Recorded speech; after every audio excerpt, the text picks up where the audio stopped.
I think I got into a car with a serial killer. Throughout this story, I would like for you all to please keep in mind that I was 20 years old and very naive. You're going to think I'm stupid, and I was probably lucky to be alive, and God do I know that I kick myself whenever I think about this day. I just wanted to get some other opinions. Maybe I'm wrong about him. Okay, so about 20 years ago, I was walking down the road in a not-so-great area.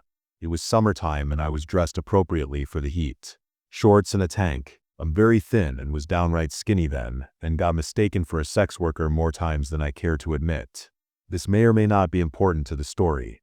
So anyways, I was walking to pick up my son from daycare. As I was going about my way, a truck full of men started to catcall and follow me. They turned around several times to yell at me out of the window, and I was getting nervous about it. I was passing a gas station parking lot, and a man not much older than myself stopped in a nice car and asked if I would like a ride.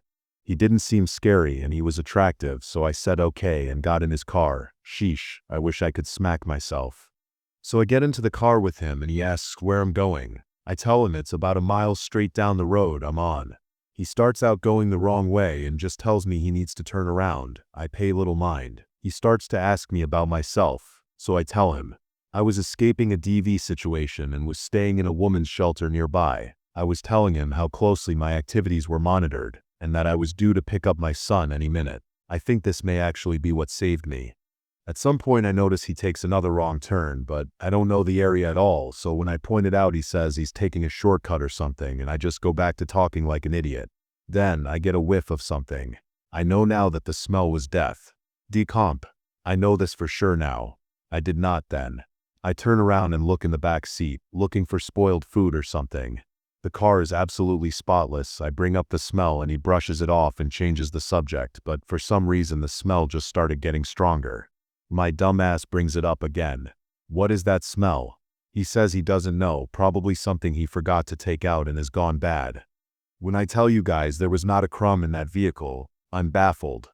But eventually, he drops me off safe to my destination. He doesn't tell me his name, ask for my number, or give me his, and I don't think much of it until much later when I smell that smell again.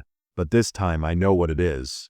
And it triggers the memory of the guy in the car. This was probably 2005 in Covington, Kentucky, and I'm very sure that him being aware that not only would I be missed, I would be missed quickly, and my movements would be tracked very specifically was the only reason that I made it back out of that car that day.